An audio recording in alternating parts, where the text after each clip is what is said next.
వీడి అధికారం కోల్పోయిన తర్వాత అధికారంలో ఉన్న రాజకీయ పార్టీలోకి వెళ్ళి అక్కడేదో రాజకీయంగా సాధిద్దాం అనుకుంటే మీరు సాధించలేరు.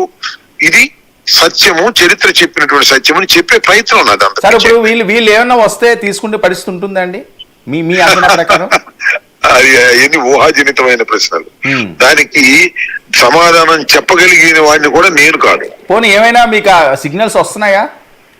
I don't know. నా ఉద్దేశం అది కాదు. నేను ఆ సిగ్నల్స్ వస్తున్నాయని కాదు. వెళ్ళిన వాళ్ళు అక్కడ సక్రమంగా వారికి గుర్తింపు లేదని చెప్పడమే నా ఉద్దేశం తప్ప వాళ్ళు చింతిస్తున్నారు, వాళ్ళు బాధపడుతున్నారని నా ఊహాగానానికి సంబంధించిన అంశమే తప్ప నాకు ఆధారాలతో చెప్పినటువంటి అంశాలు కావు. సార్ మీకు ఎవరైనా టచ్ లో ఉన్నారా ఇప్పుడు వాళ్ళని?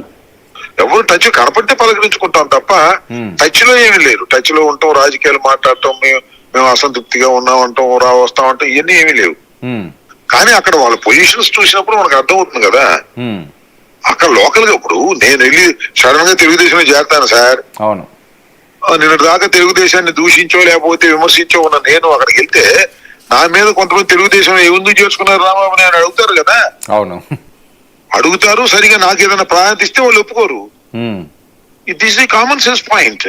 ఓకే, ఎన్నికలకు ముందు అంటారు, ఎన్నికలకు ముందు అవసరం ఎవరికైనా. ఎన్నికలు జరుగుతున్నప్పుడు ముందు ఏ పార్టీ నుంచి ఎవరు వస్తున్నా సరే తీసుకున్నాం, వాళ్ళతో మనకు 4 ఓట్లు వస్తాయని అనుకోవచ్చు.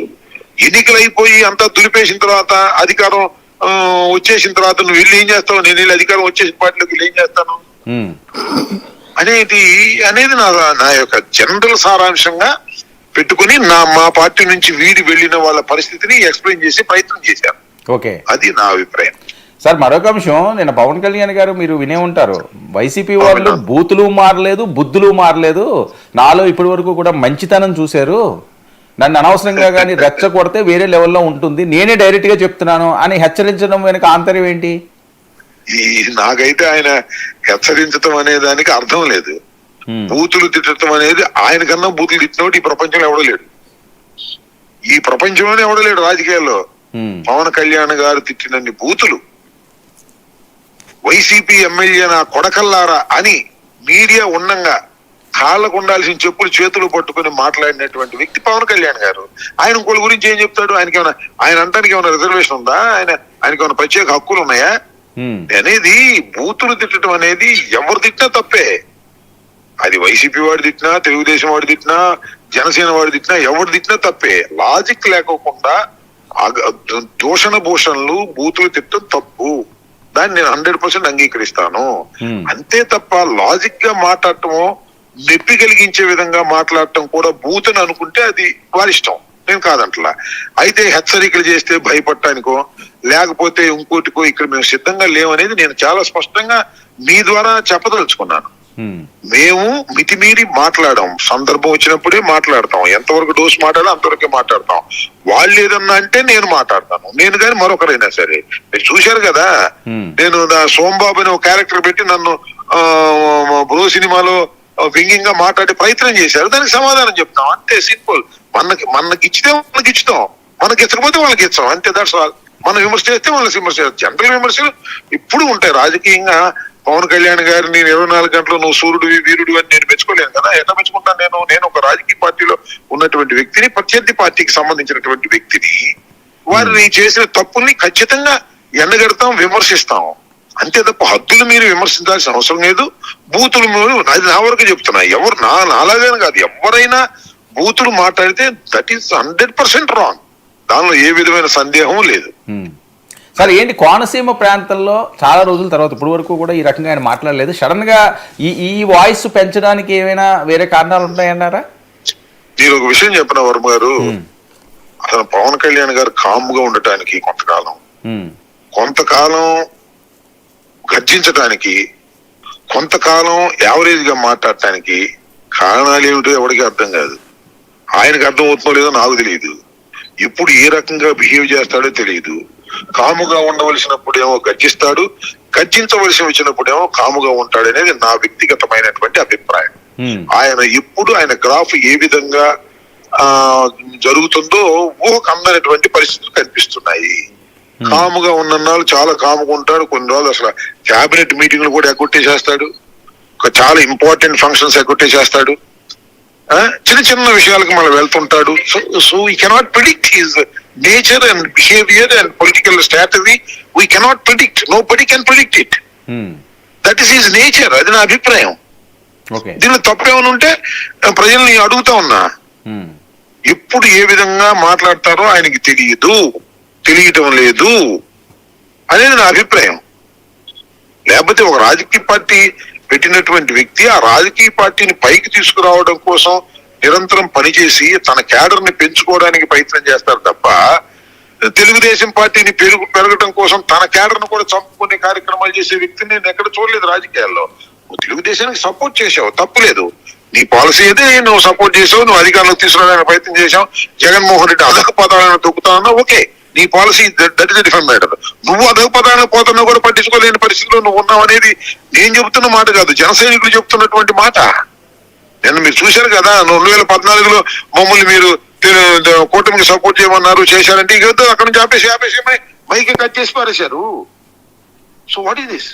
సో ఎదుటివాడికి చెప్పేటందుకు నీతులు ఉంటాయి, మనం మాత్రం ఆచరించడానికి నీతులు ఉండవు అనే పద్ధతుల్లో పవన్ కళ్యాణ్ గారు జనసేన నాయకులు వ్యవహరిస్తున్నారనేది చాలా స్పష్టంగా నేను చెప్పదలుచుకున్నాను.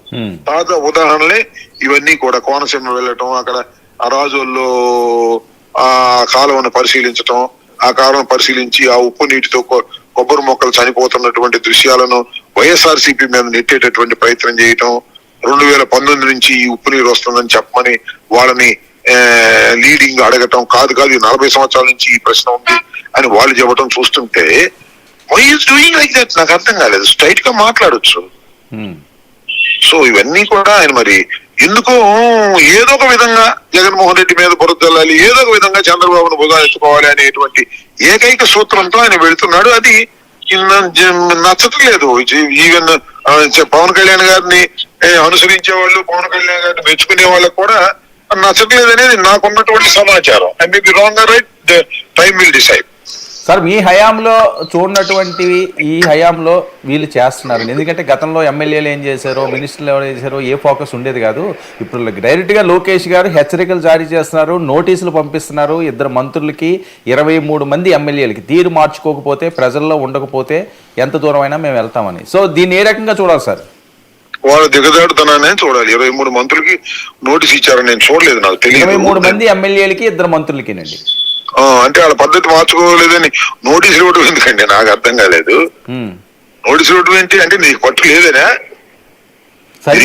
తప్పులుంటే సరిదిద్దుకోమని. అవును, నోటీస్ ఇవ్వడం ఎందుకు? పిలిచి మాట్లాడవచ్చు కదా. అంటే ప్రజలందరికీ కూడా తెలియాలి కదా సార్, ఈ రకంగా మేము పారదర్శకంగా ఉన్నామని చెప్పే ప్రయత్నం అవ్వచ్చు కదా.